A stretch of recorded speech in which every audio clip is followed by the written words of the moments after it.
A Constituição Federal de 1988 estendeu aos defensores públicos a garantia de inamovibilidade, originalmente concedida aos magistrados.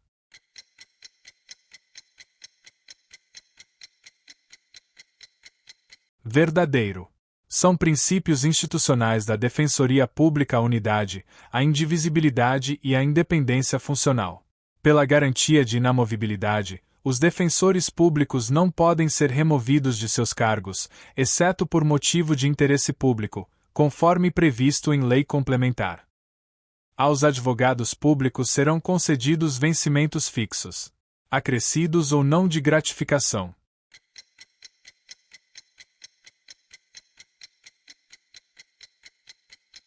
Segundo o artigo 135 da Constituição Federal, os advogados públicos e os defensores públicos recebem na forma de subsídio, ficando vedado, portanto, o acréscimo de qualquer gratificação ou adicional. Policial militar que preste, em empresa privada, serviço de natureza contínua, de maneira subordinada e mediante o recebimento de salário, poderá ter o reconhecimento do vínculo de emprego com a empresa, independentemente de eventual penalidade disciplinar prevista em estatuto.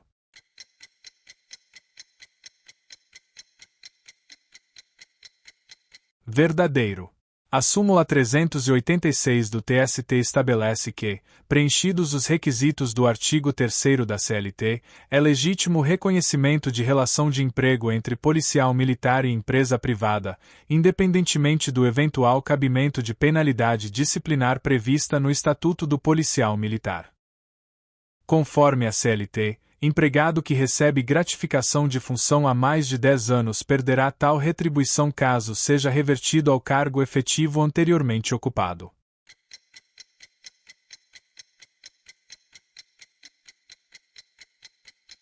Verdadeiro. De acordo com o artigo 468 da CLT. Nos contratos individuais de trabalho só é lícita a alteração das respectivas condições por mútuo consentimento, e, ainda assim, desde que não resultem, direta ou indiretamente, prejuízos ao empregado, sob pena de nulidade da cláusula infringente desta garantia. Não se considera alteração unilateral a determinação do empregador para que o respectivo empregado reverta ao cargo efetivo, anteriormente ocupado, deixando o exercício de função de confiança. Essa alteração, com ou sem justo motivo, não assegura ao empregado o direito à manutenção do pagamento da gratificação correspondente, que não será incorporada, independentemente do tempo de exercício da respectiva função. Na hipótese de prejuízo gerado por ato omissivo de servidor público, a responsabilidade deste será subjetiva.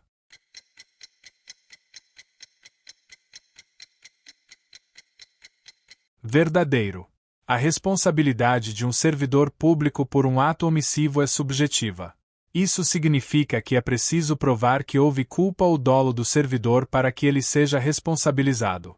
É baseada na teoria da culpa do serviço.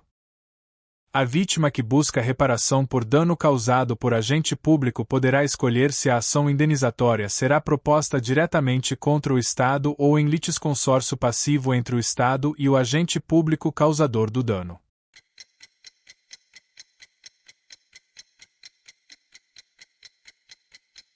Falso.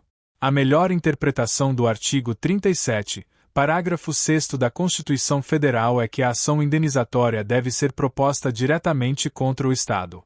Essa interpretação garante a proteção da vítima, facilita a reparação dos danos e evita a complexidade processual desnecessária. O Estado, por sua vez, tem o direito de exercer a ação regressiva contra o agente público, se for o caso.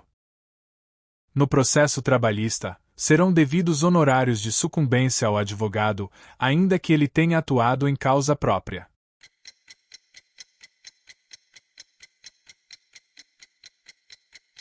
Verdadeiro. Artigo 791-A da CLT. Ao advogado, ainda que atue em causa própria, serão devidos honorários de sucumbência, fixados entre o mínimo de 5% e o máximo de 15% sobre o valor que resultar da liquidação da sentença, do proveito econômico obtido ou, não sendo possível mensurá-lo, sobre o valor atualizado da causa.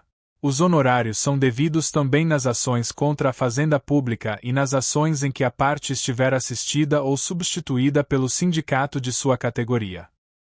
O termo de conciliação realizado em audiência equivale a uma decisão judicial, por isso, é passível de recurso.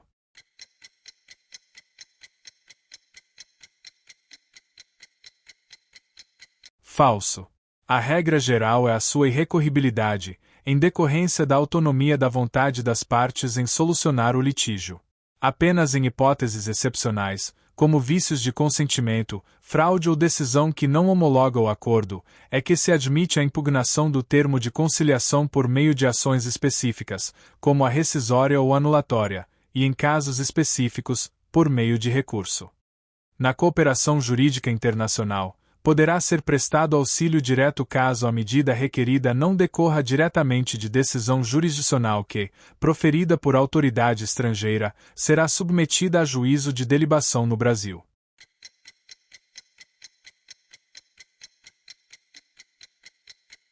Verdadeiro. Artigo 28 do CPC. Cabe auxílio direto quando a medida não decorrer diretamente de decisão de autoridade jurisdicional estrangeira a ser submetida a juízo de delibação no Brasil. O Ministério Público será intimado a se manifestar em todas as causas em que a fazenda pública figurar em um dos polos, visto que essa hipótese é de interesse público e social.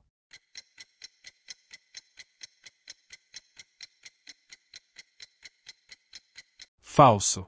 Embora a presença da fazenda pública em juízo envolva, em geral, a defesa de interesses públicos, a lei processual civil não estabelece a obrigatoriedade de intimação do Ministério Público em todas essas causas.